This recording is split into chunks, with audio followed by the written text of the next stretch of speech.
माझा माझा वहीनी। अच्छा, कितने पैसे लगेंगे? वैसे तो 10,000 लगते हैं अगर पति और फैमिली हो तो। अगर नाजायज बच्चा हो तो सिर्फ 25,000।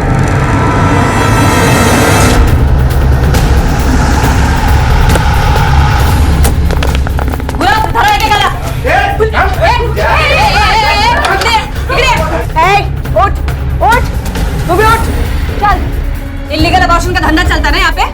बात झाली है ऐसी चवाखाना आता। चल तेरे को जेल की हवा खिलाती हूँ। तू तो भाग रही है, या इला ताब्यात घ्या। गुरव, टाका सगळ्यांना आत। चल।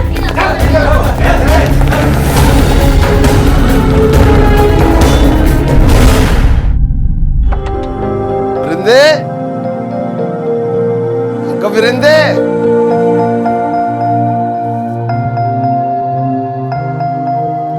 कुठे आहेस तू? बाबा आले। देख तेरी सब पुस्तक लेके आया मैं। विरिंदे, विरिंदे,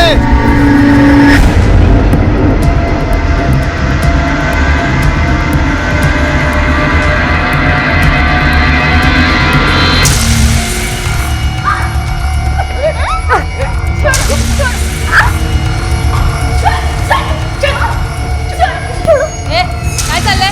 मॅडम मी भाग रही थी मॅडम। आत घेऊन दिला। भाग क्यों रही थी? नाम क्या है तेरा? अबॉर्शन वाले क्लिनिक पे क्यों गई थी तू? चल बोल पटकन। हाथ पैर की तरह जबान नहीं चलती है तेरी? हाँ, चल मुंह खोल। काय सापडलं हिच्या जवळ? कोई सामान, कोई बैग, पर्स? देखो चेक करो, शायद कोई आईडी मिल जाए। नहीं मैडम, इसके पास से कुछ नहीं मिला। ये खाली हाथ थी।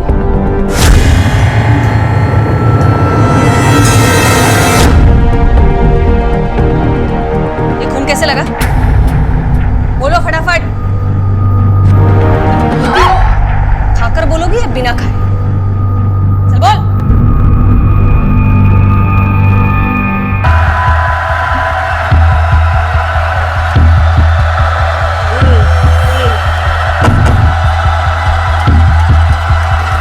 काटवड लवकर, फॅक्टरीला जायचंय। ये बनसोड़, आलास? हाँ बोल। तेरे को पता है विरिंदा किधर गई? तेरे को मालूम नहीं करे? तू जाता है 15-20 दिन को ट्रक चलाने को, तेरे पीछे तेरी लड़की भिंगरी जैसी। राव दे, मैं काय को मेरा मुंह खराब करूँ? ये बनसोड़े, आवर हाँ, अपने से प्यार आवर। तेरे को मदद नहीं करने का तो मत कर। और मेरी बेटी के बारे में कुछ भी गलत सलत सुन के लेगा नहीं मैं। कैसा सुनेगा? तेरे को मालूम है क्या क्या क्या बोलते लोग? घर पे होएगा तो मालूम पड़ेगा ना। जा जा जा, पोरगी संभाल पहले, जा चल। मैडम, वो अबॉर्शन पर कितना खर्चा आता है वो पूछने आई थी मैडम। खुद का अबॉर्शन कराने आई थी? नहीं मैडम, उसने तो कहा था अपनी भाभी का अबॉर्शन करवाना है, लेकिन मुझे जहाँ तक लगता है वो अपने अबॉर्शन के लिए ही आई थी। गुरव, लड़की की प्रेगनेंसी टेस्ट कराओ तुरंत। मैडम, लड़की की प्रेगनेंसी रिपोर्ट पॉजिटिव आई है। चलो कुछ मत बोलो, अपने घर का पता बोलो। माँ बाप इंतजार कर रहे होंगे तुम्हारा, घर छोड़ देते। देखो अगर कुछ नहीं बोलोगी तो यहीं बिठा के रखेंगे। क्यों? मैंने क्या किया है? जहाँ पर तू पकड़ी गई उस क्लिनिक में इलीगल एबॉर्शन होता था। पर मैं वहाँ काम नहीं करती। तो क्यों गई थी वहां पर अबॉर्शन कराने? नहीं नहीं। देखो तुम्हारी टेस्ट से पता चल गया कि तुम प्रेग्नेंट हो। चल बोल, लफड़ा क्या है अभी? लफड़ा नहीं है मैडम, प्यार है मेरा। तो ये बच्चे को क्यों गिराना चाहती हो? नहीं मैडम, मैं गिराने नहीं गई थी। मैं और मेरा पति तो ये बच्चा चाहते हैं। क्यों आ रहा तू मेरे पेट में? आगे क्या कम मुसीबत थी मेरे पास? तुम भी आ गए उसको बढ़ाने के लिए। पति? शादी हो गई है तुम्हारी? जी। उम्र क्या है? 21 साल। लगती तो 18-19 साल की है। नहीं साहब, सच बोल रही हूँ, 21 साल की हूँ मैं। और ये खून तेरे कपड़ों पे कैसे लगा? चल बोला भी। वो मैडम, मेरी तबीयत खराब थी ना, तो मेरा पति खाना बना रहा था। उंगली कट गई उसकी, उसी का खून लगा है। चल ठीक है, फोन लगा, पति को बात करा। फोन नंबर याद नहीं है। घर, मोहल्ला, गली नंबर कुछ तो याद होगा, या मैं मेरे तरीके से याद दिलाऊं? याद है, राज पाटिल नाम है इनका, नाग थाने में रहते हैं, मकान नंबर 65।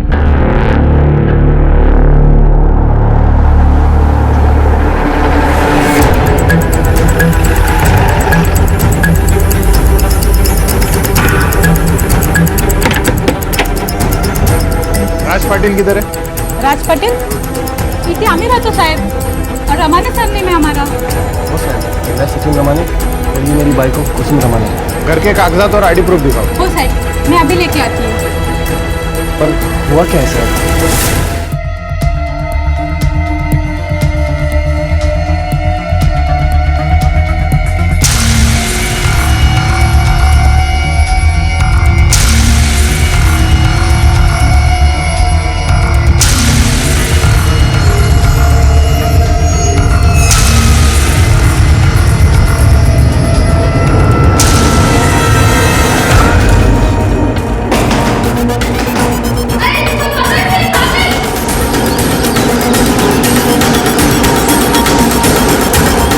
फिर से भागी तू, इसका मतलब है जरूर कोई गलत काम किया होगा। नहीं मैडम। चल बोल, ये बच्चे का बाप कौन है,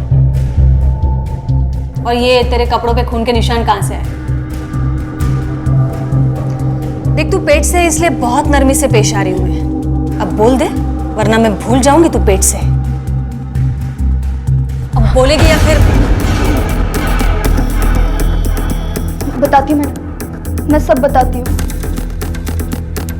मेरा नाम राधिका है, कोल्हापुर से हूँ मैं।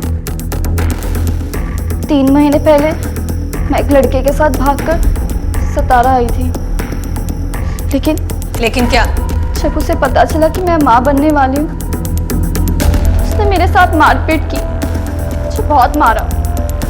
मैं आपको बचाने की कोशिश करी थी, इसी में मैंने उसके सर पे मारा और उसका खून मेरे यहाँ लग गया। मतलब मर्डर किया है तुमने? नहीं मैडम, मैंने किसी का मर्डर नहीं किया है, उसको तो बस थोड़ी सी चोट लगी थी। उसके बाद उसने मुझे स्टेशन पर छोड़ा और मेरे हाथ में कोल्हापुर की ट्रेन की टिकट दी, पर मैं घर नहीं गई।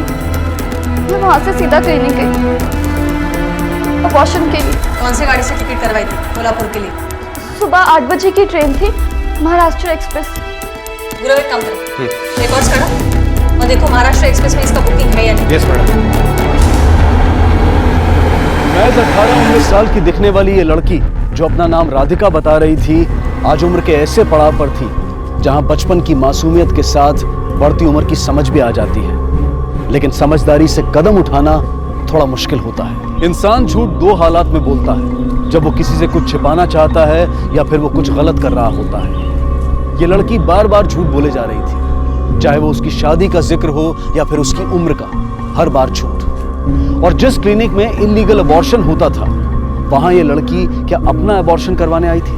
क्यों ये अपने झूठ से पुलिस को गुमराह कर रही थी और बार बार पुलिस स्टेशन से उसकी भागने की कोशिश कई सवाल खड़े कर रही थी? मैडम वो फिर से झूठ बोल रही है। 2 दिन रिमांड में रहेगी ना, सब उगल देगी। नहीं जय, अगर ये सच बोल रही है तो इसके ऊपर जो बीती है वो हम नहीं समझ पाएंगे, और हमारा काम है सच का पता लगाना, और हम वो लगा कर रहेंगे। तब तक इसे क्रिमिनल मत समझो।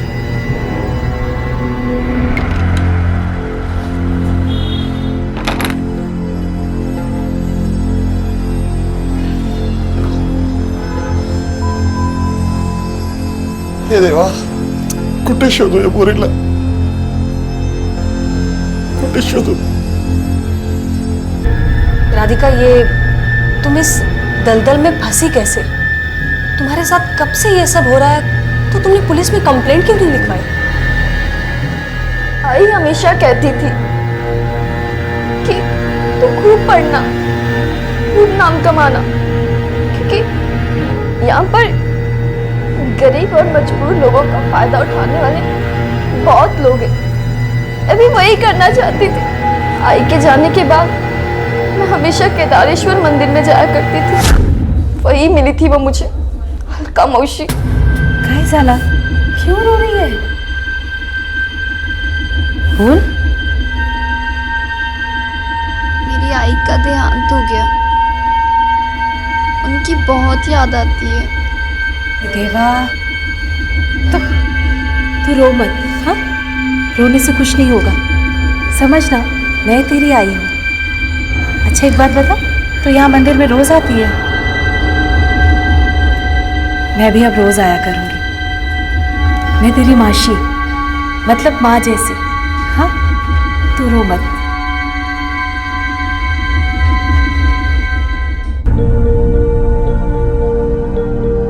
अलका मौसी के आने से लगा जैसे खुशी मिल गई। उनका मेरे लिए अच्छे अच्छे गिफ्ट लाना, मेरा ख्याल रखना, उनके आने से लगा जैसे माँ की कमी पूरी हो गई।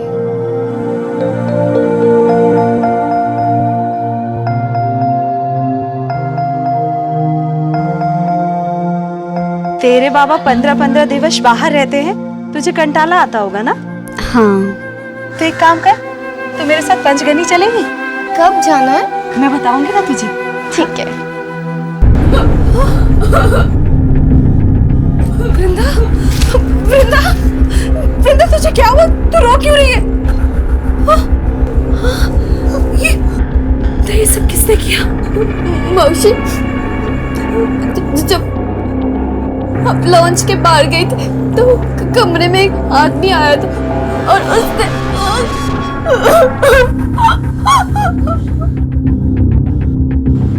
ओह देवा,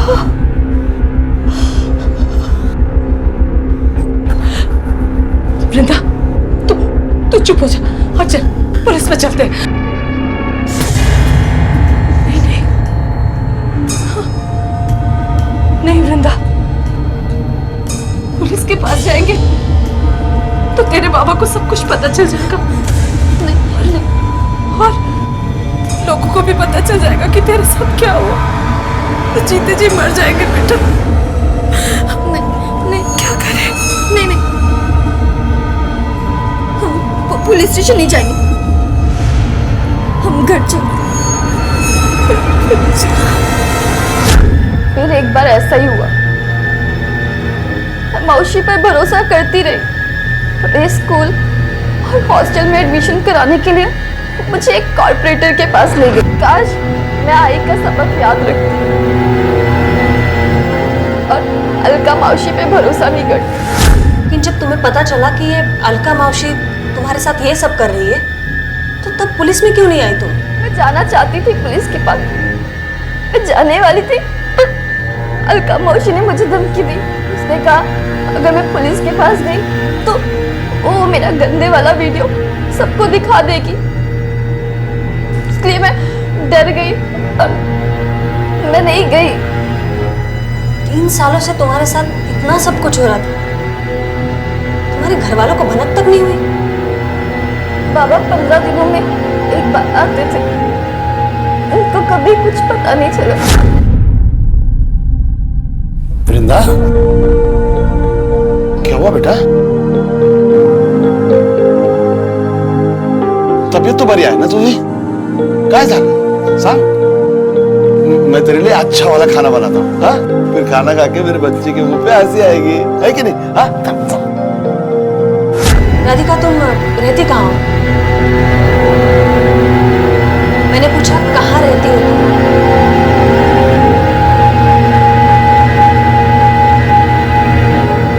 कुछ याद नहीं। ठीक है, जब तक याद नहीं आ जाता तब तक यहीं रहो।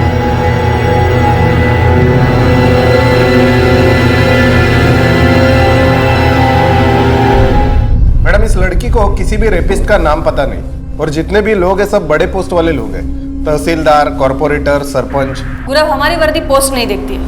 उसके लिए इंसान की 2 ही कैटेगरीज है, क्रिमिनल और इनोसेंट। मैडम, वो जितनी भोली दिखती है ना, वो है नहीं। आप बस ऑर्डर दीजिए, मैं उसे ठीक कर दूंगी। नहीं जया, एक काम करो, केदारेश्वर मंदिर भेजो किसी को ये लड़की की तस्वीर लेकर। ये मौसी भांजी का मेल मिलाप इसी मंदिर में होता है। इस लड़की का सच इसी मंदिर के आसपास होना चाहिए।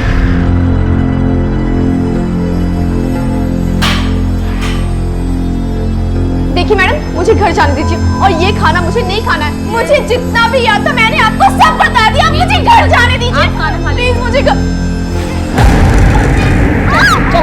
चलो मुझे बहुत मत कर लिया तू। हाँ बच्चे, हाँ ये तमाशा यहाँ नहीं चलने वाला है।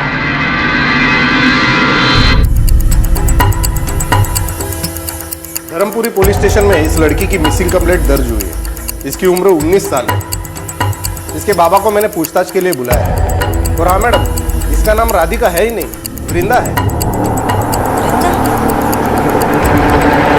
मैंने कहा ना मुझे खाना नहीं खाना है। वृंदा,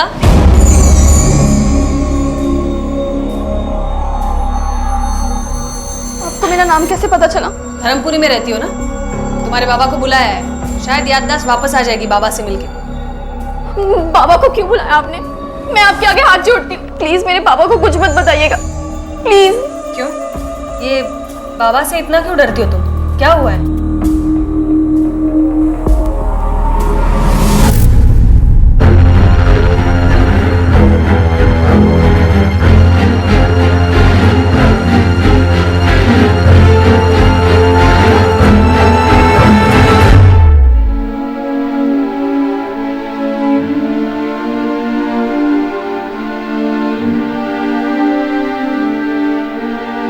हे देवा, हे पांडुरंगा, ऐकलीस तू माझे हाक, ऐकलीस माझे बरी आहेस ना तू वृंदा? हाँ? तू यहाँ पुलिस थाने में क्या कर रही? मैं बताती हूँ।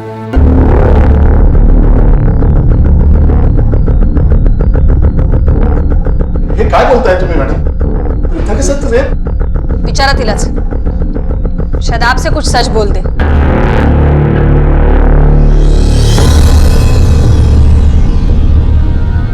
वृंदा, काय ऐकतोय मी? क्या हुआ है तेरे साथ? क्यों नहीं बोलती सास तू? हाँ? और तू 3 महीने से ये देवा। पापा, मैंने मैडम से झूठ बोला था, मेरा कोई रेप नहीं हुआ। पापा, मैं आपको बताना नहीं चाहती थी कि मैं पेट से हूँ। पता नहीं, पता कौन है वो? बोलना कौन है जिसने तेरी जिंदगी खराब की? कौन सा पोर है? बोल। गोविंद का लड़का राजू, जिसके तो तू स्कूल में पढ़ती थी। सावित्री का लड़का अखिल, हमेशा तेरे को नजर गड़ा के देखता था। 2-3 बार छेड़ा था ना तेरे को उसने? बोल, अरे बोल ना।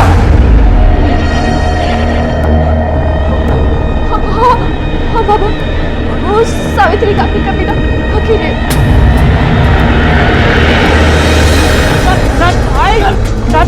ऐका तरी साहेब, ऐका तरी साहेब, कमी हो गया होगा साहेब। स्टेशन लाइन साहिब छोड़ो ना मेरे बेटे को। साहिब, आशिकी का बुखार चढ़ा ना तुझ पे? हाँ? ये वृंदा का बाप 15-20 दिन घर से बाहर रहता था, पता था तुझे? किस चीज का फायदा उठाया तूने? बोल बोल। नहीं मैडम, हम सिर्फ पड़ोसी हैं। मैंने तो उसे हाथ तक नहीं लगाया। हाँ, बस उसे देखता था।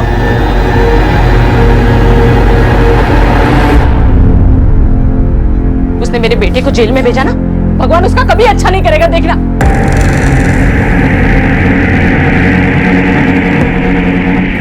काला करके और मेरे बेटे को जेल में भेज दिया तूने। ये इसने क्या किया? पुलिस उसका पता लगा रही है। अगर मेरे बेटे को कुछ हुआ ना तो मैं छोड़ूंगी नहीं। खबरदार चल मल, तू चल। मैं छोड़ूंगी नहीं तुझे। हाँ जा जा। हाँ चलो आ बेटा। ये बस इतना।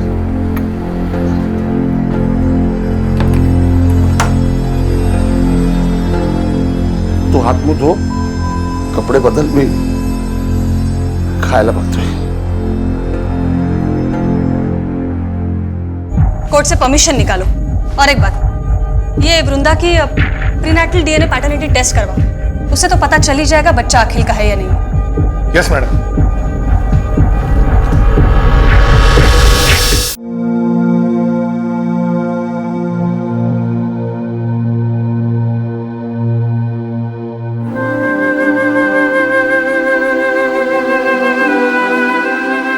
काय बनवू खायला? झुणका करूं कि बैंगन? बोल ना। तेरे हाथ का अच्छा लगता है ना तेरे को? दाल चपाती बनाता हूँ। हाँ, पता नहीं कब से ठीक से खाना नहीं खाया तू।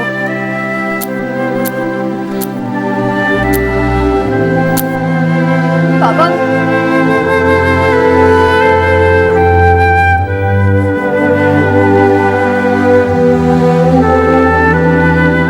गुस्सा आ रहा है ना मेरे पे? गुस्सा तो है, पर बेटी है तू मेरे पे गुस्सा आ रहा है ना? ठीक है, हाँ मुझे मारो। गुस्सा गुस्सा आला हो, मैं कभी तेरे को गुस्से में आग बड़ी करके भी नहीं देखा। फिर आज अपने कलेजे के टुकड़े को कैसे चोट पहुंचा सकता हूं?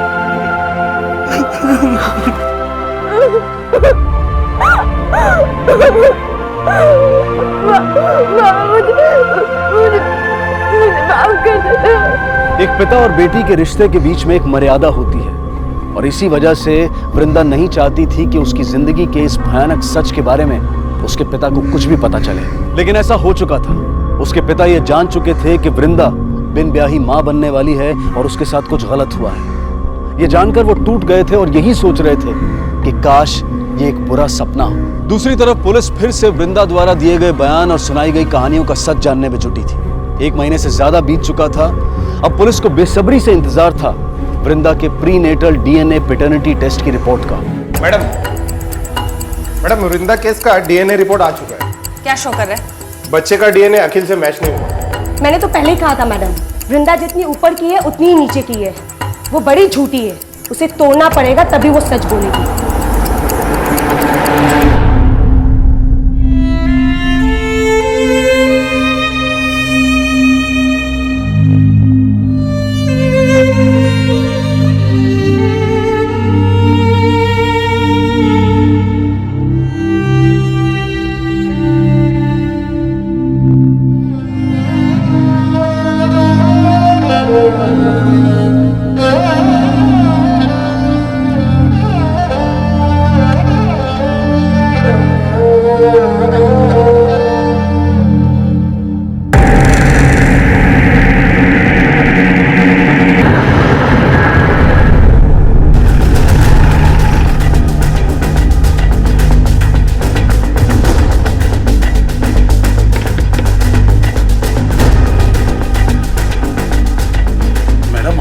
वृंदा को बुलाइए।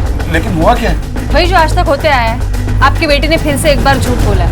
ये सच नहीं है। मेडिकल रिपोर्ट के हिसाब से आपकी बेटी के पेट में पलने वाला बच्चा अखिल का नहीं है। मेरी बेटी इतना बड़ा झूठ नहीं बोल सकती। आप फिर से जांच करवाइए। आप वृंदा को बुलाइए। अब टेस्ट करने की बारी उसकी है।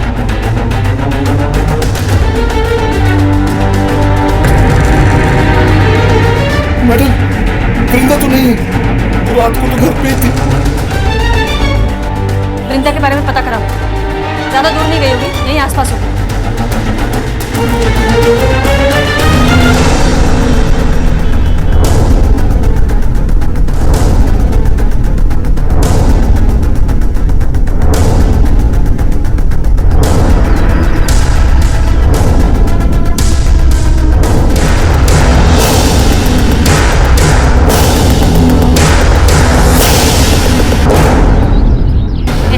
लड़कियों की वजह से हमारी बहू बेटियां बिगड़ सकती है। तुम लोग को यहाँ रहने की लायक नहीं है। तुम लोग निकालो इन लोगों को यहाँ से, भगाओ यहाँ से। पेट में जिसका बच्चा लेके घूम रहे उसका नाम भी मालूम नहीं है। हाँ निकलो बाहर, निकलो तुम लोग। रहने की जरूरत नहीं है यहाँ पे। क्या चल रहा है? हाँ तमाशा इकड़े चला आप अपना घरी। ये चलना, चल चल चलो अंदर चलो। तूने सोचा ही नहीं कि तू नहीं रहेगी तो मेरा क्या होगा? पापा का ख्याल नहीं आया तेरे को? आपके बारे में ही सोच रही थी, इसीलिए घर छोड़कर गई। मेरे बारे में सोचती है ना तो मेरे लिए जी। बता दे मैडम को सब कुछ सच सच। मैडम मैंने जो आपको पहले बताया था वही सच था। मेरे साथ 20-22 लोगों ने रेप किया। तो फिर तुमने जो कहा था कि ये तुम्हारे पेट में आखिरी का बच्चा है, वो मैंने झूठ बोला था। मैं नहीं चाहती थी कि मेरे बाबा को पता चले कि उनकी बेटी के साथ 20-22 बार गलत हुआ है। बाबा सह नहीं पाते। अच्छा, ये अलका तुम्हें कहाँ ले जाती थी? नहीं, अच्छे से याद नहीं है। अलका मौसी आती थी मुझे लेने और वही छोड़ कर जाती थी। माँ बाप को पता चलेगा तो क्या होगा? सोसाइटी में बात फैल गई तो लोग क्या कहेंगे? ऐसी ही डर की पट्टियों को शातिर गुनहगार अक्सर मासूमों के मुंह पर लगाकर उन्हें चुप करा देते हैं और अपने फायदे के लिए उनसे मनचाहा काम करवाते हैं। आखिरकार वृंदा के झूठे स्टेटमेंट्स के उलझे हुए धागों में से जो एक सच का धागा पुलिस के हाथ लगा, वो था उसके साथ 20-22 बार किए गए बलात्कार का सच। क्या वाकई में कोई अलका मौसी थी जिसने अपने फायदे के लिए वृंदा का इस्तेमाल किया था और उसे सरपंच और मास्टर जैसे लोगों को बेच दिया था? या फिर इस बार भी सच कुछ और ही था? पुलिस के लिए यह चुनौती थी कि इतनी बार झूठ बोलने के बाद भी क्या वृंदा पर फिर से भरोसा करना ठीक था?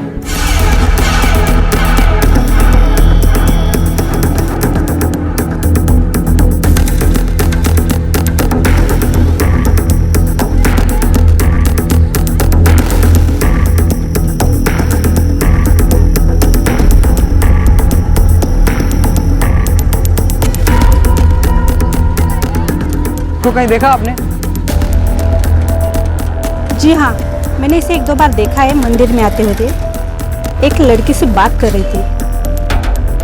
ये लड़की है वो? जी हाँ, यही है। ये वृंदा ने पहली बार वाकई हमसे सच कहा है और उसका यही सच हमें रेपिस्ट के गले तक पहुंचा सकता है। मुर्गी कितनी निर्लज है ना, काय बोलूं, कहाँ मुंह काला किया होगा पता नहीं, तो भी मुंह उठा के चलती है वो। बाप भी तो वैसे ही होगा ना, 15-15 दिन बाहर रहता है, कहाँ मुंह मारा होगा पता नहीं उसने। इसको और इसके बेटी को ना जहर खा के मरना चाहिए।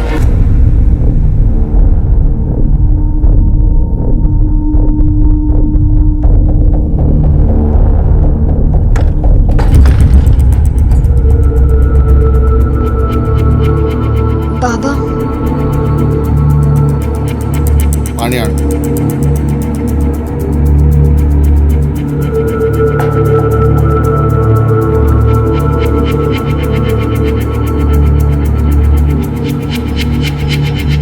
बाबा पानी। क्या है ये मेरे आने वाले बच्चे के लिए था। बच्चे को नए कपड़े नहीं पहनाते ना, तो मैंने अपने पुराने कपड़े निकाले हैं जो आपने संभाल कर रखे थे। बाला, सब बेड़ापना करो ना कुछ। मेरी बात मान, गिरा दे इसको। दूसरों की गलती की सजा मैं अपने बच्चे को क्यों दूं?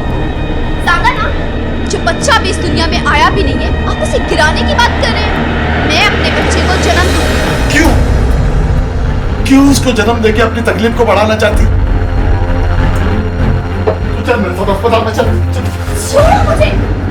ना मैं कुछ करूंगी और ना ही आपको करने दूंगी, और ना ही किसी को अपने बच्चे को चोट पहुंचाने दूंगी।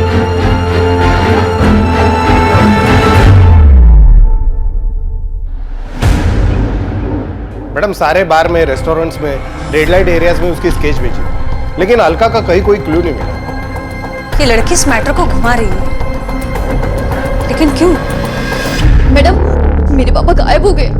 क्या? मुझे पता है ये सब अलका मौसी ने किया। शायद उसको पता लग गया होगा कि मैंने उसकी गंदी करतूतें आपको बता दी है, और उसी बात का बदला लेने के लिए उसने मेरे बाबा को गायब किया। उसके अलावा ये काम और कोई नहीं कर सकता, मैं जानती हूँ। ये तुम्हारी अलका मौसी 3 साल से तुमसे गलत काम करवा रही है। उसकी एक भी डिटेल नहीं है तुम्हारे पास। जिन लोगों ने तुम्हारे साथ गलत किया है उनकी भी कोई डिटेल्स नहीं है। हम लोग कैसे पहुंचेंगे उन तक? देखो, अभी भी कुछ छुपा रही हो तो बता दो। मैं कुछ भी झूठ नहीं बोल रही हूँ, मैं सब सच बोल रही हूँ।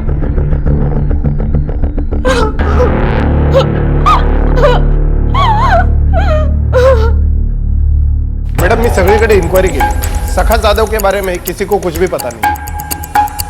हो सकता है गुरु वो लड़की सही बोल रही है, जो कुछ भी किया है अलका ने किया हो। मैडम, आप फिर से उस झूठी की बातों को सच मान रहे हो? देखो तुम्हारे साथ जो कुछ भी हुआ है वो गलत हुआ है, लेकिन तुम थोड़ा याद करने की कोशिश करो। जितना क्लियर तुम हमें बताओगे उतना जल्दी हम उन दरिंदों को पकड़ पाएंगे। अच्छा ठीक है, ये उस जगह जाने में कितना समय लगता था? 3 घंटे शायद। वहाँ एक गांव था जहाँ सरपंच जी का घर था। सरपंच जी ही बगा मुलगी। पर 3 घंटे लगे थे। वहाँ मास्टर जी मिले थे। फिर 2 घंटे लगे थे। वहाँ कोई तहसीलदार थे। क्या साहेब, बस इतना ही? जितनी कौली पोरगी उतना जास्ती पैसा। गुरु एक काम करा, ये सातारा से 2-4 घंटे पर जितने भी गांव हैं, उस गांव से सारे तहसीलदार, सरपंच, मास्टर, नेता, ये टाइप के लोगों की फोटो और डिटेल्स निकालो। मैडम आपको लगता है ये सब सच होगा? गुरु अगर ये लड़की सच बोल रही है ना, तो ऐसी कई लड़कियां होंगी इस दलदल में।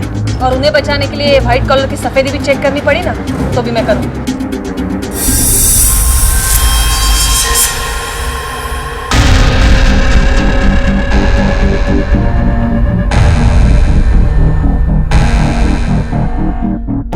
शायद ये सरपंच जी।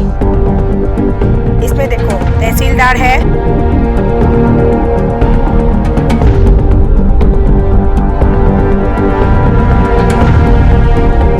मैडम ये हर बार शायद बोल रही है, ऐसे में उन लोगों की पूछताछ करना ठीक होगा? इस लड़की को पहचानते आप? कौन है? इस लड़की का रेप हुआ है और जिन लोगों ने रेप किया है उनमें से एक आप है, ऐसा इसका कहना है। मैडम आप यहाँ तक आके ऐसी बातें करके मेरा नाम खराब करने की कोशिश कर रही है। आप लोग जरा भी दिमाग नहीं लगाते ना, बस ऐसे ही चले आते हैं। इस लड़की का तो पता नहीं, लेकिन दोबारा अगर मेरे ऊपर आरोप लगाया तो आप पर ही हरेसमेंट के केस ठोक दूंगा। कैसी बात कर रहे हैं sir? Sir I am a teacher, हम बहुत इज्जतदार लोग हैं। सर मैंने अपनी पत्नी को छोड़ के किसी भी महिला को हाथ तक नहीं लगाया। गुरु एक काम करा, सबके कॉल डिटेल्स निकालो और देखो कोई ऐसा एक नंबर है जो सबसे कनेक्टेड है। Yes madam. ये अलका ने सबको 1-2 बार तो पक्का फोन किया होगा। मैडम एक लेडी आई है, उसे वृंदा के बारे में कुछ बात करनी है। बुलाओ। Okay ma'am. मैडम मैं वृंदा की पड़ोसी हूँ। जब उसका बाबा गायब हुआ उससे 1 रात पहले उसके घर से काफी आवाज आ रही थी। सखा वृंदा से बच्चा गिराने की बात कर रहा था। चल मेरे साथ अस्पताल में चल। छोड़ो मुझे। ना मैं कुछ करूंगी और ना ही आपको करने दूंगी, और ना ही किसी को अपने बच्चे को चोट पहुंचाने दूंगी। मैडम मुझे तो लगता है इसमें कहीं ना कहीं वृंदा का ही हाथ है। मैडम मेरी आई भी नहीं है, सिर्फ बाबा है। मैं अपने बाबा के साथ बुरा कैसे कर सकती हूँ? कर सकती हूँ, क्योंकि अब लाइफ में तुम्हारे कोई नया आने वाला है और वो है तुम्हारा बच्चा। अब तक तो अबॉर्शन करने वाली थी और अब ये बच्चा रखने की बात क्यों? दूसरों के गलत काम की सजा मैं अपने बच्चे को दूं? हेलो मैडम उन सब लोगों के कॉल रिकॉर्ड में एक कॉमन नंबर मिला है, पुणे का कोई गजानन शिर्के नाम का। ठीक है।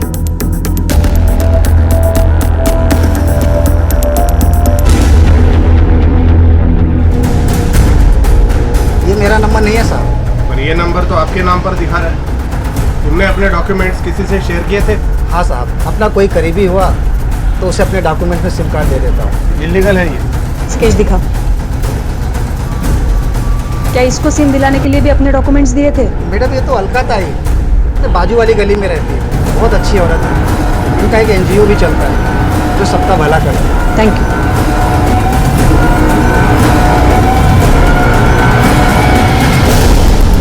चलाओ ना। हाँ वो वाली देखो। लोगों में से अलका कौन है? मैं हूँ अलका। काय झालं मैडम? हो मैडम, सातारा के केदारेश्वर मंदिर में मिली मैं उससे। एक कोने में बैठी रो रही थी। वो मुझसे बोली कि उसकी माँ मर चुकी है, बाबा बहुत बीमार है, पैसे भी नहीं है। 2000 रुपए दिए मैडम, और एक दिन मैं उसके घर भी गई उसके बाबा को देखने। बाबा तो अस्पताल में है। पर आस पड़ोस वालों ने बोला कि उसके बाबा तो बिल्कुल ठीक है, बीमार ही नहीं है। झूठ बोली वो मुझसे। अब मुझे झूठ से सख्त नफरत है मैडम। मैं उसके घर वापस गई और बोली, देख बहुत हो गया तेरा नाटक, मेरे पैसे वापस कर दे वरना मैं पुलिस में जाएगी। शायद इसीलिए उसने झूठ बोला आप लोगों से। Thank you.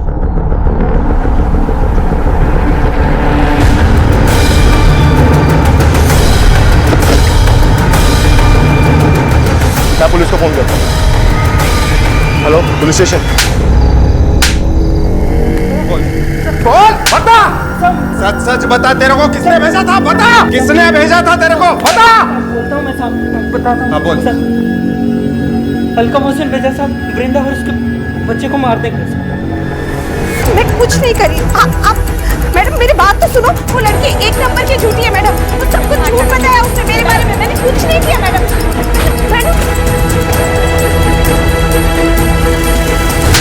जो क्या में धंधा करती है तू? हाँ, मैं कुछ नहीं की मैडम। मैं आपसे बोलती ना, मैं कुछ नहीं की। इनको पहचानती है? कौन है ये लोग? मैं नहीं पहचानती इनको। तू ऐसे नहीं बोलेगी। इसको इतना मारो कि खुद को भी भूल जा। ओ मैडम, बड़े बड़े लोगों से कांटेक्ट है, ये वर्दी उतरवा सकती मैं? हाँ, दिखाती हूँ तुझे अभी बातें कम, काम देख हमारा। मारो इसे। बस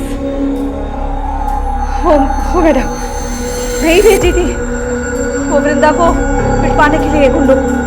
नहीं भेजती तो वो अपने बच्चे को जन्म देने वाली थी। इसी लालच में बस ये सब की मैं। ये तुम लोग ठीक नहीं कर रहे हो। अरे मेरे बहुत कॉन्टैक्ट्स है इस तरह के एलिगेशंस। अलका माने के स्टेटमेंट के आधार पर उन सभी लोगों को बलात्कार के आरोप में गिरफ्तार किया गया। अदालत में वृंदा ने पूरी हिम्मत दिखाई और अपने गुनहगारों को कड़ी से कड़ी सजा दिलाने में पुलिस और कानून की मदद की। लेकिन वृंदा के पिता के बारे में पुलिस अब तक कुछ पता नहीं लगा पाई थी। कुछ का मानना था कि वो अपनी इकलौती बेटी की तकलीफों को दूर नहीं कर पाए, इसलिए सदमे और बेबसी में कहीं चले गए। और कुछ लोगों का ये कहना था कि शायद उन्होंने आत्महत्या कर ली होगी। वृंदा ने एक बच्चे को जन्म दिया और एक एनजीओ की मदद से एक फैमिली ने उस बच्चे को अडॉप्ट कर लिया। अब वृंदा ऐसी एक एनजीओ के साथ जुड़कर अपनी पढ़ाई कर रही है और साथ ही अपने जैसी न जाने कितनी मासूम लड़कियों की मदद करती है, उनकी हिम्मत बनती है। हमें दिल से अपनाने वालों और अपने फायदे के लिए अपना बनाने वालों के बीच के फर्क को सही वक्त पर जानना और समझना बेहद जरूरी है। जिंदगी में कुछ आसान नहीं होता है। जो काली रात में हिम्मत से संघर्ष करता है वही उजाला बनकर चमक उठता है। इसी विचार के साथ अब मैं अनूप सोनी आपसे विदा लेता हूं। फिर मुलाकात होगी अगले एपिसोड में जुर्म की एक और कहानी के साथ। तब तक अपना और अपने परिवार का ख्याल रखें और देखते रहें क्राइम पेट्रोल डायल 100। सबक एक को सीख हम सबको। जय।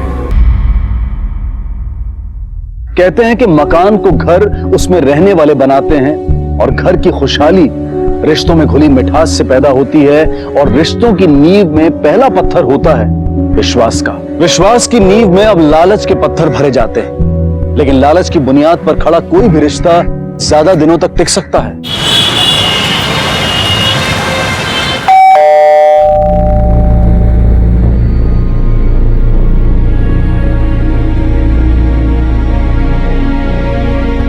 क्या हुआ तुम्हें? अरे सनी, तुम यहाँ पे टाइम पास कर रहे हो और हम वहां दुकान पे अकेले ही परेशान हो रहे थे। क्या हो गया? तुम दोनों का मुंह क्यों बना हुआ है? वो जीजा जी, हम और दिव्याज मिलने वाले थे। हम रेस्टोरेंट पे उसका इंतजार कर रहे थे, पर वो आई नहीं। कई बार फोन भी ट्राई किया, लेकिन फोन भी पिक नहीं कर रही। कॉलेज गया तो पता चला कि वो कॉलेज में भी नहीं है। और तो और उसका फोन भी नॉट रीचेबल आ रहा है। रुको, हम ट्राई करते हैं। The number you have called is currently not reachable. Phone तो नहीं लगा। रुको, हम देखते हैं।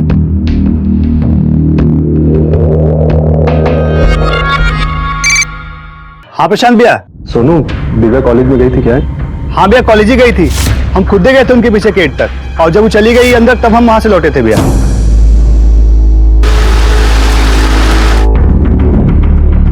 सर, दिव्या नाम है हमारी बहन, 22 साल की है, कॉलेज जाती है। आज सुबह वो कॉलेज गई थी लेकिन अभी तक घर नहीं लौटी है। आप कौन हो? सर, हम दिव्या के मंगेतर हैं। जल्दी हमारी शादी होने वाली है। सर, आज हम रेस्टोरेंट में मिलने वाले भी थे, लेकिन वो आई नहीं। हमने सर कई बार कॉल भी किया, लेकिन उसने पिक नहीं किया। हो सकता है अपने सहेली या दोस्त के साथ कहीं गई हो। नहीं सर, ऐसा तो कभी भी नहीं होता। वो कॉलेज से सीधा घर ही वापस आती है, और अगर कहीं जाती भी है तो हमें या कम से कम सनी को जरूर पता। क्या ये शादी दिव्या की मर्जी से हो रही थी? जी सर, बिल्कुल दिव्या की मर्जी से ही शादी हो रही थी।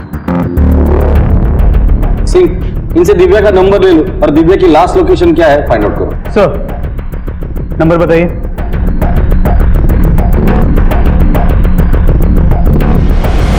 सर, दिव्या की लास्ट लोकेशन चारबाग में ट्रेस हुई। चारबाग? सर वहां तो मेरी बहन और जीजा जी रहते हैं। रंजन नाम है जीजा जी का। आज मैंने उनको फोन किया था लेकिन उन्होंने उठाया नहीं। दोबारा से ट्राई कीजिए, शायद इस बार उठाए। जी सर।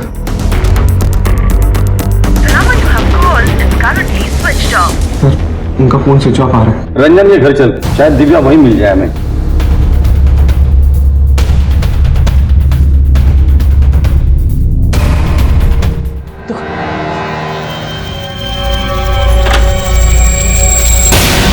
दीदी दिव्या आई थी क्या यहाँ पे? दीदी बोलो ना, दिव्या आई थी क्या?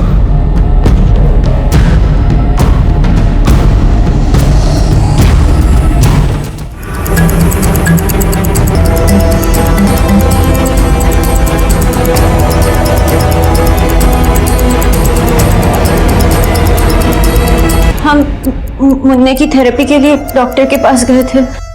वापस आके देखा तो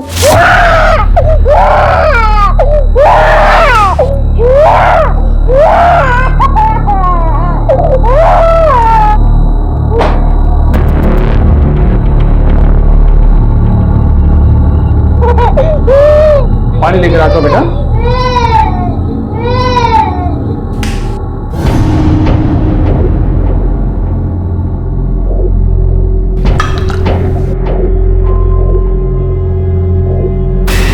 अचानक मेरी नजर बाथरूम में पड़ी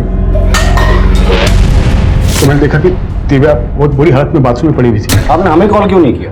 सर मैंने आपको कहा, लेकिन मैं बहुत डर गया था। एक जवान लड़की की लाश में ऐसे कैसे छोड़ सकता था। मैं आपको फोन करने वाला था सर। दिव्या यहाँ कैसे आई?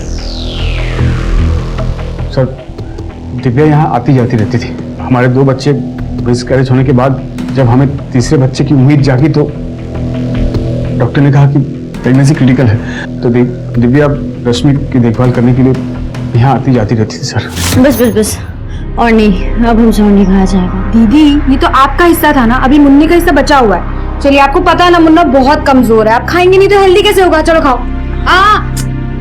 दिव्या इसी घर से कॉलेज आती जाती रहती थी और रुकती भी थी सर, इसलिए मैंने उसे घर की एक डुप्लीकेट चाबी भी दे दी थी। दिव्या यहाँ आने वाली है, आज बताया था उसने? हाँ सर, उसे फोन करके हमें बताया था कि वो यहाँ आने वाली है सर। ठीक है, जब तक केस की तहकीकात पूरी नहीं होती आप लोग शहर छोड़ के कहीं नहीं जाएंगे। फॉरेंसिक वालों को बुलाकर बॉडी पोस्टमार्टम के लिए भेज देना। दिव्या के कॉल रिकॉर्ड्स मंगो। रंजन और रश्मि वाकई थेरेपी सेंटर पे गए थे या नहीं, ये भी कंफर्म करो सर। प्रशांत, दिव्या कैसे? प्रशांत, मुझे बहुत डर लग रहा है, मेरा मन बहुत घबरा रहा है। हमें यहाँ अच्छा नहीं लग रहा प्रशांत। हम यहाँ नहीं रहना चाहते। हमें और मुन्ना को यहाँ से ले चलो प्रशांत, हम नहीं रहेंगे।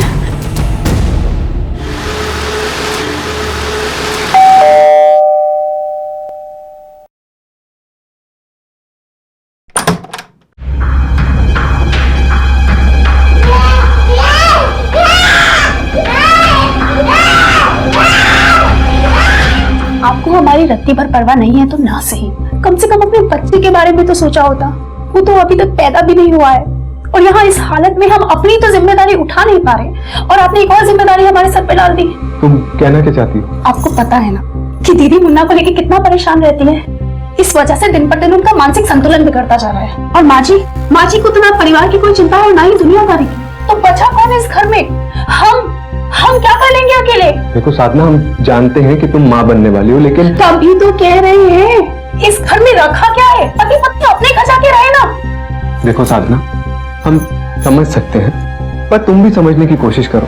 रंजन जीजा जी बीच बीच में आते जाते रहेंगे और इस वक्त हम उनकी मदद नहीं करेंगे तो फिर कौन करेगा? और कुछ ही दिनों की तो बात है। आज अगर दिव्या हमारे साथ होती तो ऐसा कोई मसला ही नहीं होता। हमारा भाई भी दिव्या की मौत से बहुत परेशान है। तुम सो जाओ, इस वक्त तुम्हारे लिए इतना सोचना ठीक नहीं, बच्चे पर असर पड़ता है। तुम आराम कर लो। अपने जीजा रंजन के घर में दिव्या की लाश का इस तरह और ऐसी अवस्था में मिलना कई सवाल खड़े कर रहा था। एक जवान लड़की का घर में आना और फिर मौत का शिकार हो जाना काफी संदेहास्पद था। पर क्या यह वाकई एक हादसा था या फिर कत्ल को हादसे की शक्ल देकर छुपाया जा रहा था। अब तक जो बातें सामने आई थी उनसे रंजन ही शक के घेरे में था। पुलिस इस इंतहाई संजीदा केस के तमाम पहलुओं की बड़ी बारीकी से जांच कर रही थी। सर, दिव्या के कॉल रिकॉर्ड से पता चला है कि उसके और रंजन के बीच कुछ ज्यादा ही बातें हुआ करती थी। इनफैक्ट उसका आखिरी कॉल भी रंजन को ही था। और उसका मंगेतर क्या नाम था उसका? सनी। दिव्या की सनी के साथ भी बात होती थी, लेकिन रंजन के मुकाबले काफी कम। जीजा और साली का एंगल थोड़ा पेचीदा लगता है। सर, कहीं जीजा साली एंगल में कोई राज तो नहीं जिसकी वजह से दिव्या की जान गई हो? हमें आप लोगों से कुछ पूछना है। जी सर, बोलिए। आपके घर में कौन कौन रहता है? हम, हमारी वाइफ साधना और दिव्या भी हमारे साथ ही रहती थी। और वो? सॉरी सर, मैं भूल गया, हमारी माँ है। हमारी माँ भी हमारे साथ ही रहती हैं और जीजा जी भी आते जाते रहते हैं। रंजन जी, आप अपनी साली के साथ फोन पे बहुत बातें किया करते थे, कोई खास वजह? अपनों से बात करने के लिए किसी वजह की जरूरत थोड़ी ना होती है सर। घर के बड़े हैं हम, बातें सभी से होती है हमारी। आप चाहे तो चेक कर सकते हैं। रश्मि, तुम्हारी बहन दिव्या तुम लोगों के साथ काफी वक्त बिताती थी, लगभग रोज मिलते थे। इसके बावजूद आपके पति और आपके बहन के बीच काफी बातें होती थी फोन पर। आपको कोई आपत्ति नहीं इस बात पर? सर, जब हमारी शादी हुई थी तब दिव्या सिर्फ 14 साल की थी। रंजन उसे अपनी बेटी की तरह मानते हैं, तो अगर वो उससे फोन करते भी थे तो हमें क्या आपत्ति हो सकती है? साधना जी, आपको इस बारे में कुछ कहना है? सर, हम क्या कहें? दिव्या की शादी हमारे भाई सनी से होने वाली थी। हम तो दोनों परिवारों के लिए परेशान हैं।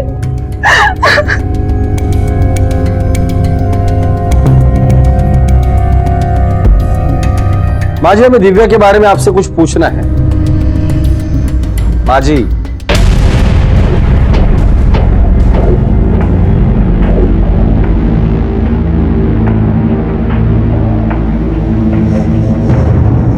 फैमिली बड़ी अजीब सी है।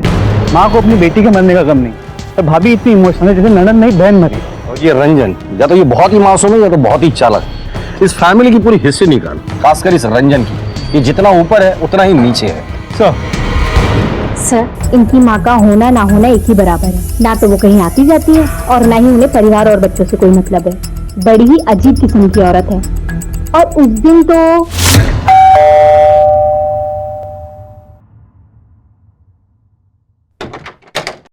अरे भाभी आप? हाँ दिव्या, प्रसाद लेके आए थे, पूजा थी ना घर में।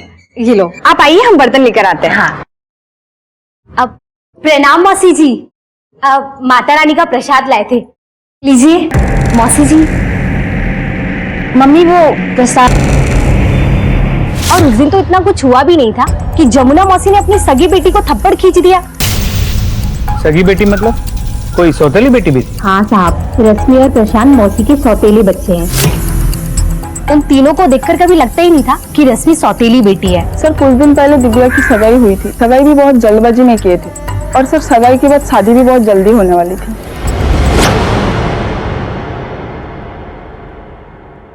सर, पास पड़ोस के लोगों से पूछताछ की। प्रशांत के पिता ओम प्रकाश ने अपनी पहली बीवी गायत्री के मरने के बाद उसी की छोटी बहन जमुना से शादी की, या ये कह सकते कि जबरदस्ती कराई गई है। इसलिए जमुना इस शादी से नाखुश थी, इसलिए उसने अपना सारा समय पूजा पाठ में लगा दिया। ना किसी से मिलती है, ना किसी से बात करती है, कुछ नहीं। इनफैक्ट कोई उससे बात करे तो भी उसे गुस्सा आ जाता है। मुझे नहीं लगता जमुना का इस सब से कोई कनेक्शन होगा। जी सर, इसके अलावा पता चला कि शादी के पहले रश्मि ने इस पूरे घर को बड़े अच्छे से संभाला हुआ था, लेकिन शादी के बाद 2 मिसकैरेजेस और इस बच्चे की बीमारी के बाद वो मेंटली डिस्टर्ब हो गई। सिंह, पता करो ये प्रॉपर्टी, दुकान, मकान किसके नाम पर है। अक्सर सगे और सौतेलों के बीच प्रॉपर्टी को लेकर झगड़ा होता है। और ये रंजन का क्या सीन है? ओम प्रकाश के मरने के बाद रंजन ने अपने घर के साथ साथ इस घर की भी जिम्मेदारी संभाली। दामाद होने के बावजूद वो बेटे का फर्ज भी निभा रहा और एक परफेक्ट हस्बैंड भी था। बीवी के प्रेगनेंसी के टाइम उसने अपने साइट को हजरतगंज से 4 बाग शिफ्ट कर लिया ताकि वो अपनी बीवी को ज्यादा से ज्यादा समय दे सके। और दिव्या? तो दिव्या की शादी उसकी भाभी के छोटे भाई सनी के साथ तय हुई। एक चट मंगनी पट ब्याह वाला रिश्ता लगता है। सिंह, अक्सर चट मंगनी और पट ब्याह वाले मामले किसी चीज को छुपाने के लिए किए जाते हैं। सर, दिव्या की पोस्टमार्टम रिपोर्ट, इसके मुताबिक 20 तारीख की दोपहर 4 और 4:30 के बीच दिव्या की मौत हुई थी, सर पे चोट लगने की वजह से। बॉडी पर कोई सेक्सुअल असॉल्ट या मारपीट के निशान? नहीं सर, बॉडी पे कोई हाथापाई या सेक्सुअल असॉल्ट के कोई निशान नहीं। सर क्या ये हो सकता है कि दिव्या का पाँव बाथरूम में फिसला हो और उसका सर किसी हार्ड ऑब्जेक्ट से टकरा, बेहोश हो गई और एक्सेसिव ब्लीडिंग की वजह से मर गई? सिंह, मौका वारदात पे जो हमें एविडेंसेस मिले थे उसके बुनियाद पर देखा जाए तो ये हो सकता है। सवाल ये है कि कोई 20-21 साल की लड़की नहाते वक्त दरवाजा खुला रखेगी, और अगर ऐसा नहीं हुआ है तो वो क्या वजह थी जिसके लिए दिव्या को नहाते वक्त दरवाजा खोलना पड़ा था? सर कोई ऐसा तो नहीं कि किसी ने दिव्या को धक्का देके मारने की कोशिश की और इस मर्डर को एक्सीडेंट की शक्ल देके फरार हो गया? सर जब हम वहां पहुंचे तो रंजन बॉडी को कवर कर रहा। हो सकता है। रश्मि ने हमें बताया कि जब ये हादसा हुआ था तब वो और रंजन बच्चे को लेकर डॉक्टर के पास गए थे। इस बात को वेरीफाई करो। जब ये हादसा हुआ था तब ये सारे लोग कहाँ थे और इनकी मोबाइल लोकेशन क्या थी वो भी पता करो। सर अपना प्लान तो फेल हो गया, क्या होगा?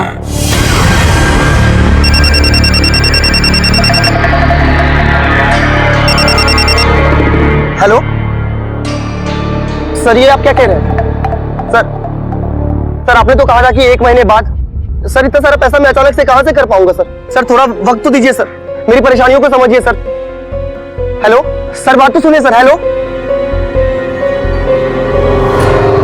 जी हाँ, रंजन जी और रश्मि जी आए थे अपने बच्चे को लेकर कल, और लगभग 3 घंटे तक वो यहीं थे। पूरे परिवार की हादसे के वक्त की मोबाइल लोकेशन चेक की, किसी की भी लोकेशन उस एरिया की नहीं। रश्मि और रंजन की मोबाइल लोकेशन उस एरिया की थी जहां वो बच्चे को थेरेपी के लिए ले गए। मैंने डॉक्टर से वेरीफाई किया। ये सनी और दिव्या की शादी जल्दबाजी में हो रही थी, दोनों के बीच कोई लव वाला एंगल था? तो इन्वेस्टिगेशन में ऐसी कोई बात सामने नहीं है। सबका कहना है कि ये चेक मंगनी पट ब्याह वाला मामला है।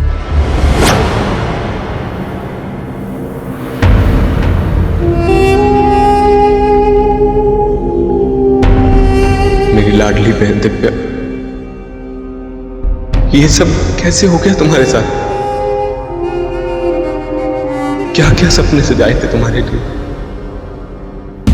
सर हम पहली बार दिव्या से दीदी के शादी में मिले, हमें वो पसंद आ गई थी। हमने दीदी से सारी बातें शेयर करी। दीदी ने दिव्या से बात भी किया लेकिन उसने मना कर दिया। हम बिल्कुल भी निराश नहीं हुए सर, लेकिन हमें मालूम था कि वो शहर में पली बड़ी है और हमारे साथ शादी करके वो गाँव नहीं जाएगी।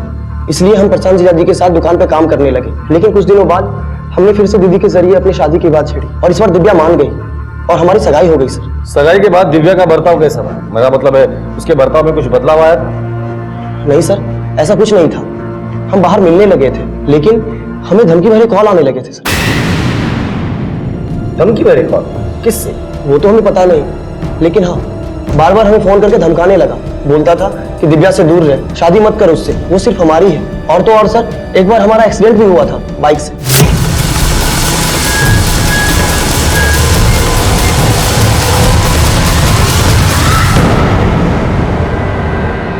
ये देखिए सर, हमें लगता है कि हमारा एक्सीडेंट भी तो धमकाने वाले ने ही किया होगा। पहले तुम्हें धमकी वाले फोन आने लगे, फिर धमकी देने वाले ने तुम्हारा एक्सीडेंट भी कर रहा। इतना सब कुछ होने के बावजूद तुमने पुलिस में कंप्लेंट नहीं लिखवाई, क्यों? सर हम इन पचों में नहीं पड़ना चाहते थे। हमें तो पता है सर कि जो भी सुंदर दिखती है उन लड़कियों के 10 आशिक होते हैं, और हमें किस बात का डर था?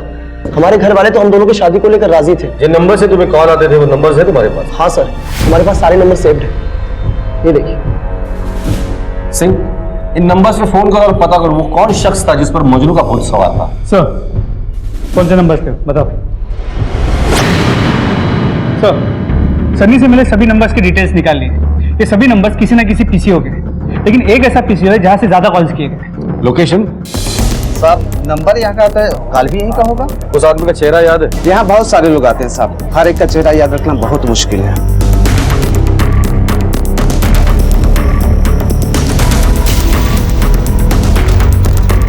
आपकी दुकान के बाहर जो सीसीटीवी है 10 तारीख का 4:17 का मुझे फुटेज चाहिए। ठीक है सर, मिल जाएगा। फॉरवर्ड करो थोड़ा। हाँ बस। इस आदमी को जानते हो? हाँ साहब, इसे पहचानता हूँ। ये अक्सर यहाँ आता रहता है। ये सब जनता कॉलेज में पढ़ता है। जनता कॉलेज? जी साहब। फिर इसी कॉलेज में तो दिव्या भी पढ़ती थी।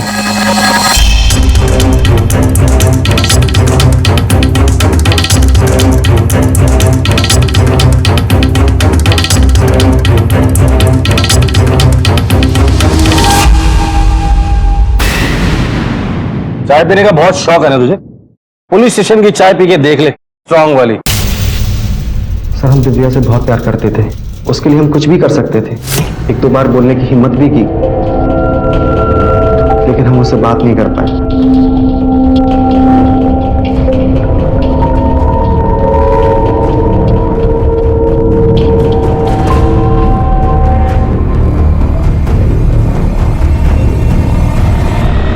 फिर तूने सनी को फोन करके दिव्या से शादी ना करने की धमकी दी। जब वो नहीं माना तो तूने उसका एक्सीडेंट करके उसे मारने की कोशिश की। क्या करता सर, बहुत समझाया उसे, उसने हमारी बात नहीं मानी। सर हम दिव्या को किसी और के साथ नहीं देख सकते।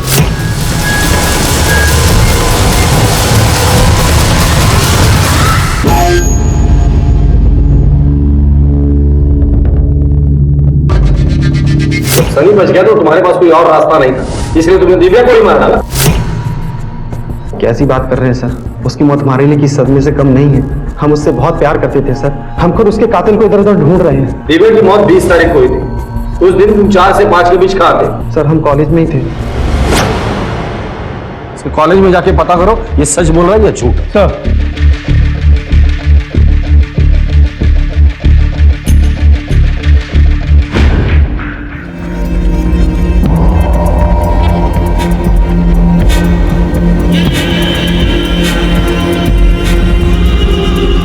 मुन्ना, रश्मि, रश्मि, मुन्ना कहाँ है? रश्मि, रश्मि मुन्ना कहाँ है? कौन? क्या? अरे मुन्ना कहाँ है? मुन्ना नहीं दिख रहा, कहाँ है मुन्ना? मुन्ना? मुन्ना, साधना। सर मैंने अच्छे से क्रॉस चेक किया, दिव्या की मौत के वक्त आदित्य कॉलेज में ही था, लेकिन उसके दोस्तों से बात करके और उसके कॉल रिकॉर्ड कंफर्म हुआ है वो पूरा दिन कैंटीन में था। सिंह, एक बात मुझे खटक रही है। इस आदित्य ने सनी को धमकी दी, उसका एक्सीडेंट भी करवाया, लेकिन इस सनी ने उफ तक नहीं किया। अब ये सनी इतना जिगर वाला भी नहीं और ना ही इतना सीधा कि इन सारी धमकियों को इग्नोर करके वो दिव्या के साथ शादी करने के बारे में सोचे। इस सनी की कुंडली निकालो। सर साधना, साधना, अरे मुन्ना नहीं दिख रहा, कहाँ है मुन्ना? कहाँ चला गया? मुझे नहीं पता, मैं तो बाहर गई थी। आप रुकिए, मैं माँ जी से पूछो, जल्दी जल्दी पूछो तो। माँ जी, माँ जी, माँ जी आपने मुन्ने को देखा? माँ जी मैं आपसे पूछ रही हूँ। हाँ क्या, कहाँ है मुन्ना? पता नहीं कहाँ गया। क्या?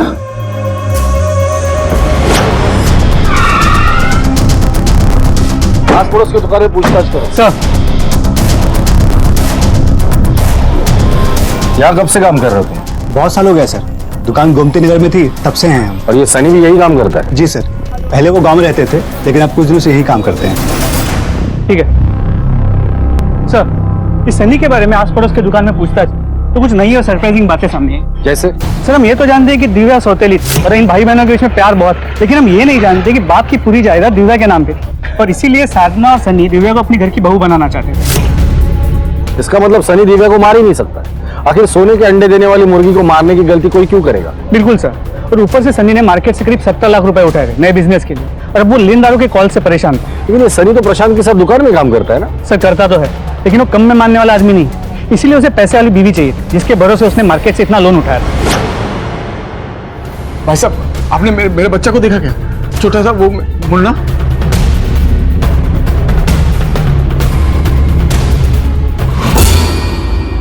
सर मेरा बच्चा नहीं मिल रहा सर। बैठो। सर मेरा बच्चा नहीं मिल रहा सर, मैंने उसको बहुत ढूंढा लेकिन कहीं नहीं मिला। देखिए मैं बहुत परेशान हूँ, देखिए इसका फोटो। बच्चे को आखिरी बार कब देखा था? सर आखिरी बार जब हम लोग जब थेरेपी करके प्रसाद के घर लौटे तो बच्चा घर पर ही था। फिर मुझे कुछ काम से कंस्ट्रक्शन साइट जाना पड़ा, फिर खाना खाने जब आया तो घर पर नहीं था सर। बच्चा जब गुम हुआ था तो घर पर और कौन कौन था? सर उस वक्त घर पर रश्मि और माँ जी थे, और बाद में साधना बाहर से आई थी।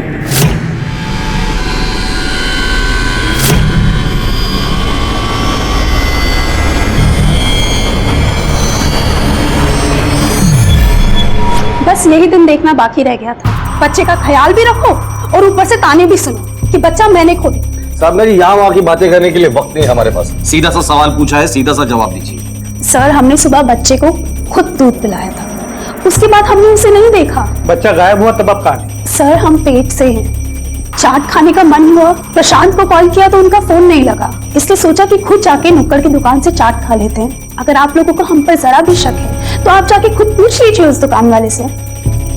माँ जी जब बच्चा गायब हुआ था आप कहाँ थी?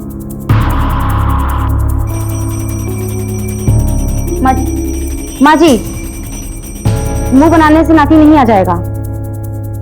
आपकी बेटी का खून हुआ है और नाती गायब है। चलिए बोलिए। कोई जिए या मरे हमें कोई फर्क नहीं पड़ता, और हमें कुछ नहीं पता कि मुन्ना कहाँ गया, उसे कौन ले गया। रंजन जी, हो सकता है कि आपके बच्चे को किसी ने पैसों के लिए किडनैप किया हो। अगर फिरौती के लिए कॉल आता है तो आप सबसे पहले हमें इन्फॉर्म करेंगे। वैसे हम लोग भी आपके बच्चे को ढूंढने की पूरी कोशिश करेंगे।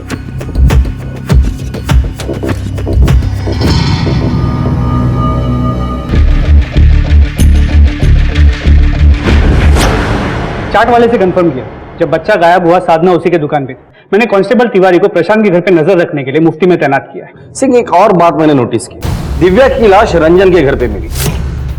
अब रंजन का बच्चा गायब है। इन दोनों केसेस को क्लोजली ऑब्जर्व करो तो ऐसा लगता है कि शायद कोई तो है जो रंजन से बदला लेना चाहता है और उसने पहले से ही ये सब कुछ प्लान किया हुआ है। आखिर इनमें से ऐसा कौन हो सकता है जिसको रंजन का बच्चा उठवाने से फायदा मिले? साधना, प्रशांत, जमुना, सनी, रश्मि या खुद रंजन? सर, अगर ये किडनैपिंग रैंसम के लिए हुई तो सबसे पहला शक सनी पे जाता है, क्योंकि पैसों की सबसे ज्यादा जरूरत इसी को है, और दिव्या की मौत से सबसे बड़ा नुकसान इसी का हुआ। हो सकता है अपने 70 लाख का कर्ज चुकाने के लिए इसने ये किडनैपिंग की। रंजन को अभी तक रैंसम के लिए कॉल नहीं आया। एक काम करो, इस सनी पे 24 घंटे नजर रखना, एक कांस्टेबल उसके पीछे लगा दो। ये कहाँ जाता है, किससे मिलता है, क्या बात करता है, क्या खाता है, क्या पीता है, सारी इंफॉर्मेशन मुझे चाहिए। सर, एक ही परिवार में पहले एक जवान लड़की दिव्या की मौत हुई, वो भी अपनी ही बहन के घर में, और फिर उसी बहन रश्मि का बच्चा भी गायब हो गया। एक ही घर में हो रहे ये हादसे क्या संकेत दे रहे थे? सर, कल रात से हमारे पति का कुछ पता नहीं चल रहा। सर, वो रात को घर पर भी नहीं आए। क्या? समझ नहीं आ रहा क्या करें। अब बैठिए। आखिरी बार आपके पति की कब बात हुई आपसे? सर, कल सुबह घर से नाश्ता करके दुकान के लिए निकले थे, रात को वापस घर नहीं आए। मैंने बहुत इंतजार किया सर।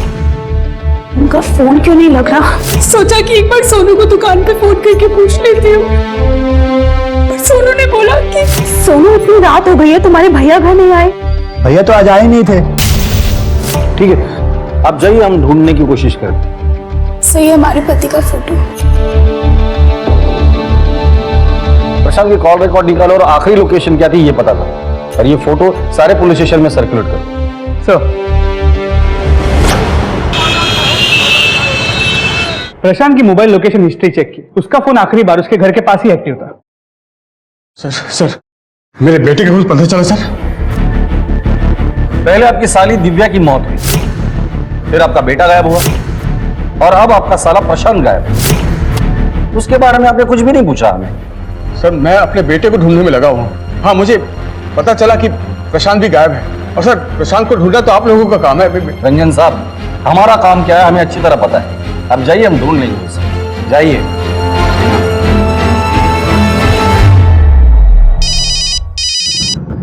हेलो, क्या?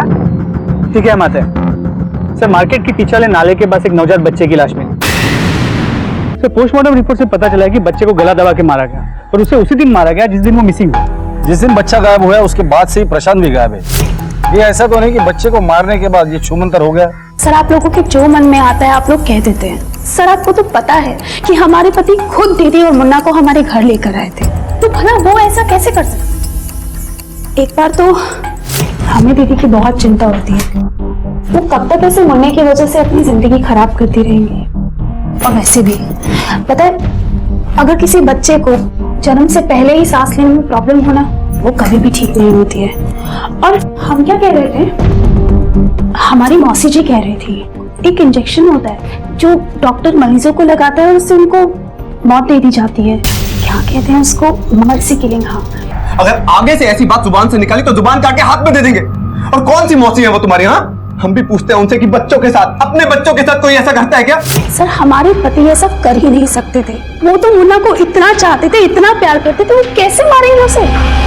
पुलिस के सामने अब दो नए केस थे, दिव्या की मौत और अब मुन्ना की मौत। कौन था इस सब के पीछे? कौन था जो किसी खास मकसद से इस घर को अपना निशाना बना रहा था? इतना तो साफ था कि एक ही घर में एक के बाद एक होते हादसे किसी बड़े तूफान का संकेत दे रहे थे।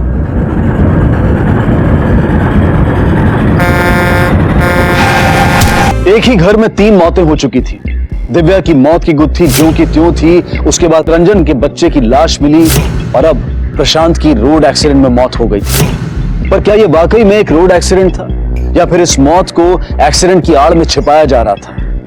क्यों एक सिलसिला चल पड़ा था मौत का, तबाही का इस घर में? पोस्टमार्टम रिपोर्ट के हिसाब से प्रशांत की मौत एक्सीडेंट से तो हुई थी, लेकिन एक खास बात सामने आई। क्या? प्रशांत के सर पे कई घाव मिले और एक घाव काफी ताजा है। लगता है कि उसके मरने से पहले उसके सर पे किसी ने वार किया था। भले प्रशांत की मौत एक्सीडेंटल डेथ है, लेकिन ये महज एक्सीडेंट का केस नहीं लगता। प्रशांत की मौत से सबसे ज्यादा फायदा सनी का होने वाला था। दुकान तो प्रशांत की, हो सकता है कि सनी ने प्रशांत को मारा हो ताकि बाद में वो दुकान अपनी बहन साधना से हथिया ले।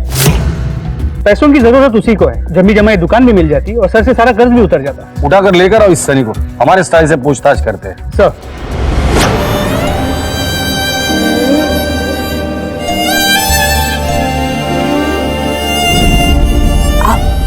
पापा बनने वाले। ओह माय गॉड, मैं पापा बनने वाला हूँ और तुम मम्मा। अरे यार, तुमने मुझे कितनी बड़ी गुड न्यूज दी है। मैं पापा बनने वाला हूँ। ये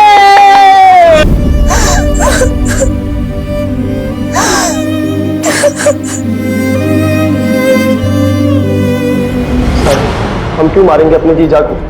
हम तो अपने बहन से बहुत प्यार करते हैं और मारना तो बहुत दूर की बात है सर। हम कभी ऐसा सोच भी नहीं सकते। प्रशांत जीजा जी के लापता होने के बाद पूरे टाइम हम शॉप पे ही रहते हैं। फिर भी आपको भरोसा नहीं तो आप सीसीटीवी फुटेज चेक कर सकते हैं या फिर सोनू से पूछ सकते हैं सर। दुकान पे कितने घंटे रहते हो? करीब 14 घंटे। 14 घंटे। तो सनी साहब, ये सीसीटीवी फुटेज और सोनू, ये 14 घंटों का हिसाब दे सकते हैं। अब बचे 10 घंटे। 10 घंटे किसी को मारने की प्लानिंग करने के लिए काफी होते हैं। सर, बाकी के समय के लिए आप हमारे दोस्तों से पूछ सकते हैं। कुछ दिनों से हम पैसों को लेकर बहुत परेशान रहते हैं सर। सर, इस बार सनी की बात सही नहीं। सिंह, एक ही परिवार के 3 लोगों की मौत होती है। कुछ ना कुछ तो है जो हमसे छूट रहा है। एक काम करो, प्रशांत का एक्सीडेंट जिस रोड पर हुआ था वहां जितने भी सीसीटीवीज हैं, चाहे वो घर के हो, दुकान के हो, रास्ते के, सबकी फुटेज मुझे चाहिए। सर, रही बात रंजन के बेटे की, तो रंजन और रश्मि अपने बच्चे को लेकर थेरेपी सेंटर गए थे। एक बार इस थेरेपी सेंटर चलकर पता करते कि वाकई में रश्मि और रंजन वहां आए थे। जी सर, मुझे अच्छे से याद है। उस दिन रश्मि अकेले आई थी बच्चे को लेकर, और ऐसा पहली बार हुआ कि रंजन जी साथ नहीं थे। ये तो वो हमेशा साथ आते थे। क्या आप बता सकती है कि रश्मि अपने बच्चे को लेकर कितने बजे यहाँ से गई थी? एक मिनट सर, मैं चेक कर लेती हूँ। Around 1:30 PM। इसके बाद ही मेरी एक और अपॉइंटमेंट भी थी। Thank you. सर, हमेशा तो बच्चे के साथ ही आती थी, उस दिन बच्चे के साथ नहीं थी। और मैंने पूछा तो, अरे रश्मि, तेरा मुन्ना कहाँ है? कोई जवाब नहीं दिया साहब और चली गई। प्रशांत के केस ने एक दर्दनाक खुलासा किया है। सर, आपको पता चला सर किसने मेरे बच्चे के साथ ऐसा किया? सर, रंजन जी, इस सवाल का जवाब तो आपकी बीवी रश्मि भी आपको दे सकती है। रश्मि जी, बताइए रंजन जी को कि आपके बेटे की मौत कैसे हुई और किसने मारा उसे?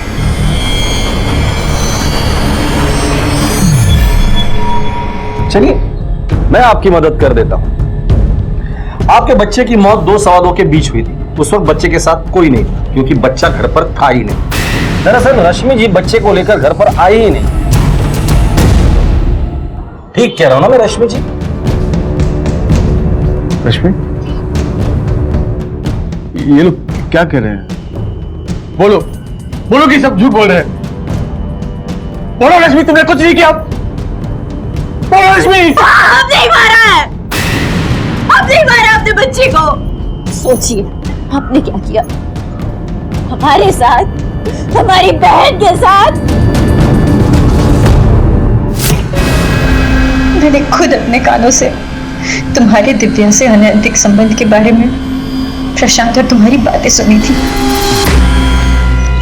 जीजा जी, जीजा जी, क्या बात है प्रशांत? क्या है? दिव्या के कबर्ड से मिला क्या है? बताओ, क्यों मारा दिव्या?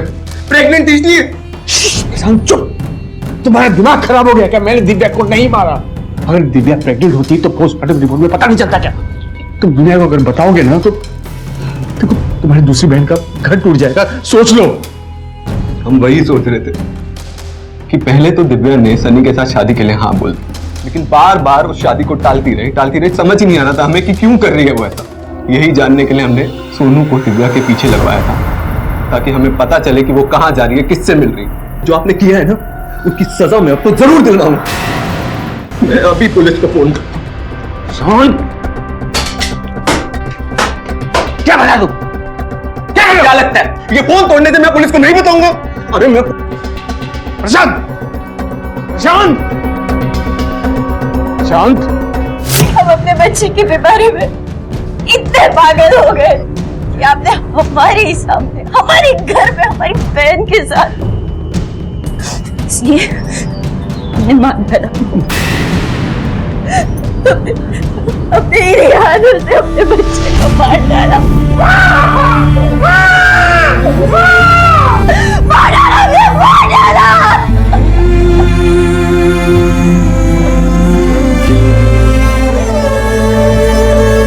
ऊपर से साधारण से दिखने वाले इस परिवार के अंदर चल रही उथल पुथल अब खुलकर सामने आ गई थी। सगे और सौतेले रिश्ते बाहर आ चुके थे, लेकिन इतना सब कुछ होने के बावजूद इस घर की मुखिया जमुना पर इसका कोई असर नहीं पड़ा था। आखिर क्यों? पहले दिव्या की मौत, फिर बच्चे की, और अब प्रशांत की मौत ने पुलिस की नींदें उड़ा दी।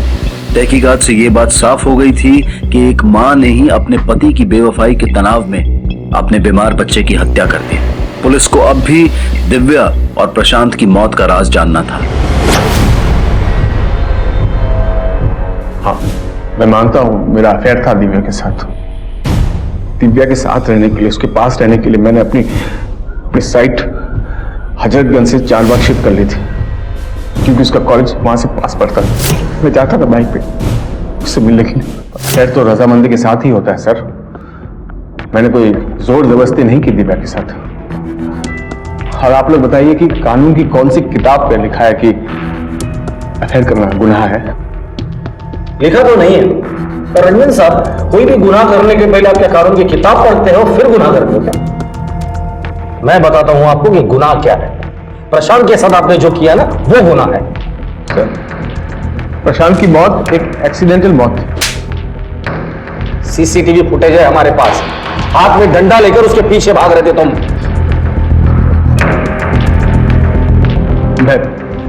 मैं बताता हूं सर क्या हुआ था।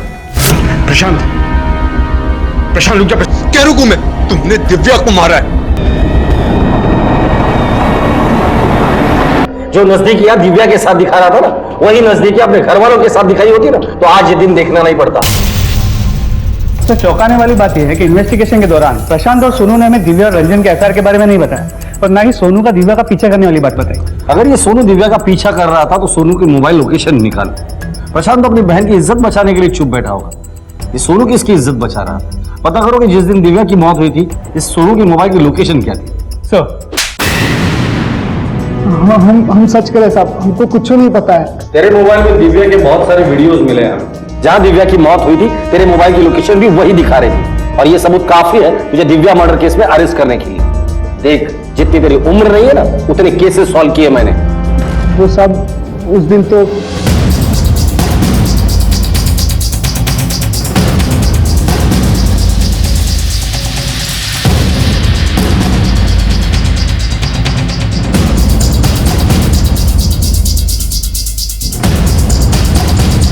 हमारा यकीन कीजिए सर, हम नहीं माने दिव्या को।